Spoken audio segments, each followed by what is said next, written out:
Today, we will recap the 2016 drama family movie, Miracles from Heaven, where a young girl is cured of an incurable disease because of her strong faith. So, let's get started.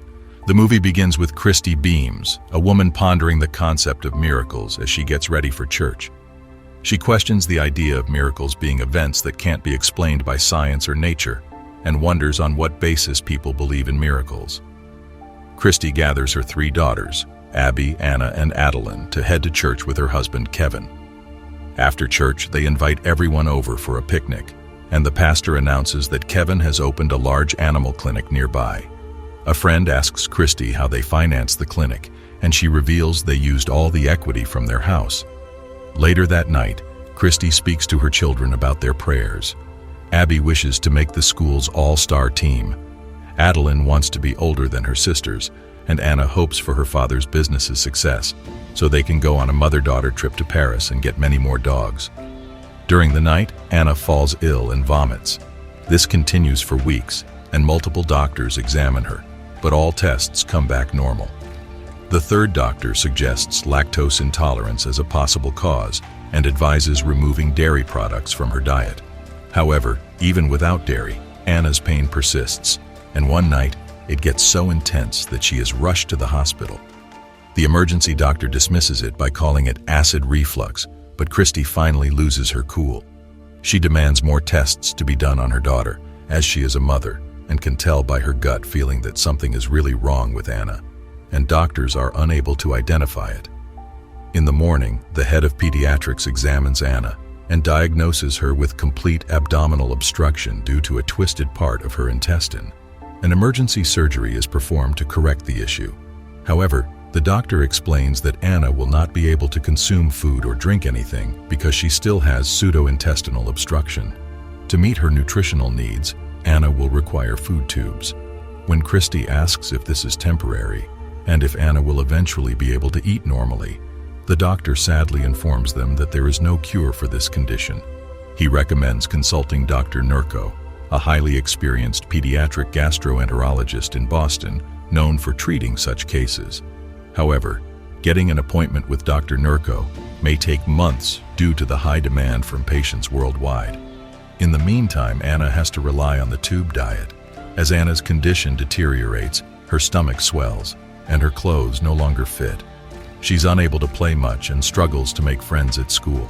When Kevin returns from work, he surprises Anna with a dog, hoping it will lift her spirits. This decision angers Christy because they already have 5 dogs at home, and she believes she can't manage more. Kevin, on the other hand, insists he's willing to have as many dogs as necessary if it helps Anna. Christy emphasizes that they need a permanent solution to Anna's medical condition. The next morning, the Beams family attends church, where the pastor delivers a sermon about how God sometimes punishes people for their sins. After the sermon, a few women approach Christy and suggest seeking forgiveness for any sins committed by the Beams family, insinuating that Anna's terminal illness might be a form of punishment.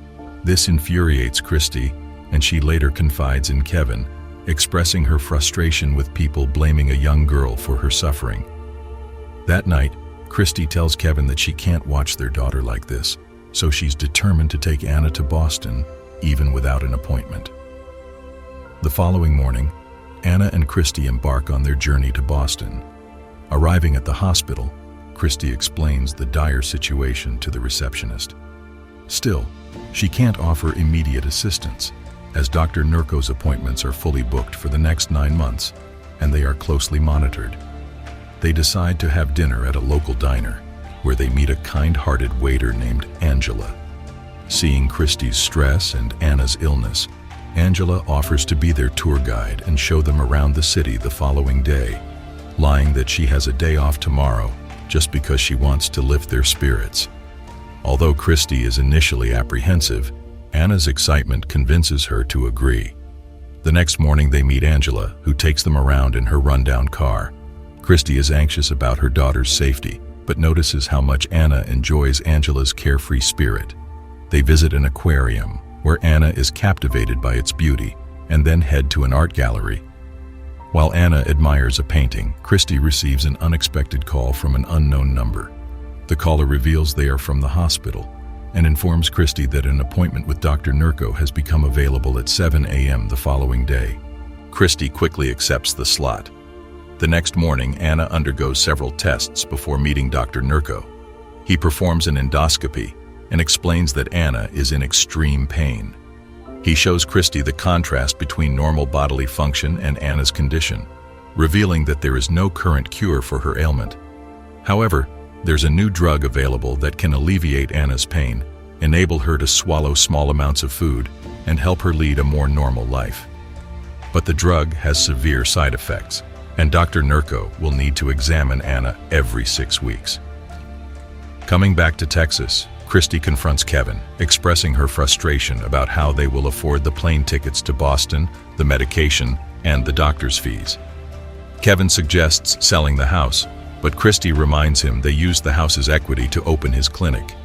Frustrated, Christy admits she has lost faith and can't even pray. In response, Kevin vows to do everything necessary, including opening the clinic 7 days a week, working double shifts, and even taking on a second job to ensure they can afford their daughter's treatment. In the evening, Christy seeks solace from the pastor and questions why a loving God would allow a child to suffer so much. She tells the pastor she is losing faith as she feels helpless. The pastor shares that in moments of distress, people have a choice to either seek God or turn away from Him, but he emphasizes that seeking God can make things more bearable. Anna's treatment continues, and Dr. Nurko informs Christy that Anna's body is not responding as expected, necessitating further tests. Anna befriends Haley, another girl in her ward who has terminal cancer. Haley asks Anna if she's afraid of dying, and Anna responds that she is not, believing that God is always with her. Anna is taken for tests, and Haley's father, Ben, visits her. Haley shares with her father that Anna told her not to fear death because Jesus is with them. When Anna returns after the tests, she tells Christy she wants Haley to have her cross as she wants Jesus to protect Haley and make her safe as well. Concerned about giving Haley false hope, Ben talks to Christy in private, explaining that they are not particularly religious and would like it if Anna does not share such things with Haley. Meanwhile, when Kevin returns home from work, he finds Abby sitting on the couch and inquires about what's bothering her. Abby reveals that he forgot to take her to the all-star trial that took place today, and it won't come around again for another year. She locks herself in her room, shedding tears and expressing the difficulty of their situation without Christy at home. A few days later, Anna's pain intensifies, and when Christy offers to play with her or read her a book set in Paris, Anna declines, expressing that she no longer wants to go to Paris. Instead, she tearfully tells Christy that she wants to go home and she wants to die. She believes that in heaven, there will be no more pain and the suffering will finally end. Kevin, along with their other daughters, decides to visit Anna in Boston. However, when he attempts to purchase the tickets, all his cards are declined. The receptionist, understanding their situation, pretends there's an issue with the system and provides them with free tickets. Anna's mood continues to deteriorate, and she refuses to shower or engage with anyone. She insists on being left alone, as seeking help has yet to make a difference.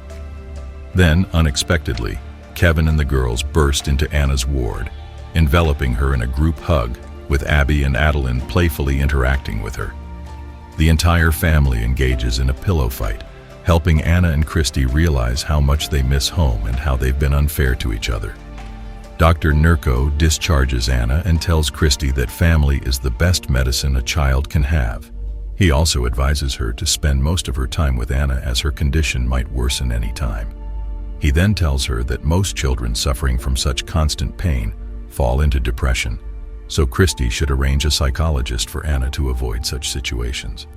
Back at home in Texas, a few days later, as Christy is in the process of making an appointment with the child psychologist, Abby suggests to Anna that they climb the tree. Despite Anna's initial hesitation, Abby convinces her, saying it will make her feel better. They both ascend the tree, chatting about the sensation of being up high. Suddenly, the branch they are sitting on begins to break, and Abby urges Anna to climb into a hole within the tree while she goes for help. Anna complies, but the hole is higher up than expected, causing her to fall into the hollowed center at the base of the tree. Panicked, Abby rushes to get assistance. Kevin grabs a ladder and the fire brigade is called. With Anna unresponsive, firefighters are lowered into the hole as Christy clings to the tree, fervently praying and pleading for God's help. Their neighbors, including fellow church members, gather around, joining in prayer. Anna is eventually pulled out, appearing seriously injured but still breathing. A paramedic informs Christy to brace herself for the worst, as Anna might have sustained severe brain and spinal injuries, which could result in paralysis or broken bones.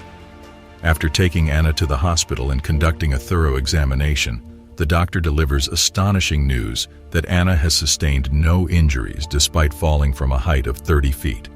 It's considered a miraculous outcome. However, 2 days following the fall, Christy notices something even more extraordinary. Anna has stopped asking for her pain medication, a stark contrast to her previous constant need for it. The next morning, Christy observes that Anna's stomach is no longer bloated. Alarmed and filled with hope, she calls for Kevin. Then Anna shares an incredible experience with her parents. She recounts that when she fell into the tree, she felt her consciousness leave her body, allowing her to observe herself from outside. She then encountered a butterfly that led her to a place with beautiful flowers and waterfalls. There, she spoke with God, who assured her that he would cure her when she returned. Anna refused to return unless God promised complete healing, which he did. Christy and Anna return to the hospital, where Dr. Nurko informs them that Anna is now fully cured. While he can't explain it medically since there is no known cure for Anna's condition, he can confidently state that his patient is undeniably better. With a sense of wonder and gratitude, they bid farewell to everyone at the hospital, where they had spent years seeking treatment for Anna. At the airport, they say their goodbyes to Angela, who had been their guide and support during their time in Boston. Anna gives her doll to Angela as a way to express gratitude. Anna's recovery becomes a sensation on TV, and Ben watches the news in his office, his thoughts lingering on his daughter Haley as he wonders whether Faith could have saved her too. The following day, Christy is invited to share a few words at the church. She admits that when Anna fell ill, she started losing faith, feeling helpless and frustrated that her prayers seemingly went unanswered. She reflects on the two ways to approach life, one where nothing is a miracle, and the other where everything is a miracle. Christy shares that Anna's meeting with God was not the only miracle. She experienced many acts of kindness from others during their difficult journey. She expresses her gratitude for all that God has done for her family. As Christy is about to leave, a woman questions whether Anna was as sick as Christy described, leaving Christy feeling overwhelmed by the woman's insensitivity.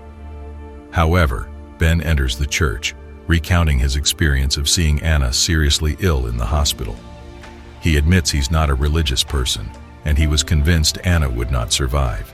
Yet she not only survived, but also brought a sense of beauty and faith to Haley's last weeks. He traveled from Boston just to express his gratitude to Anna.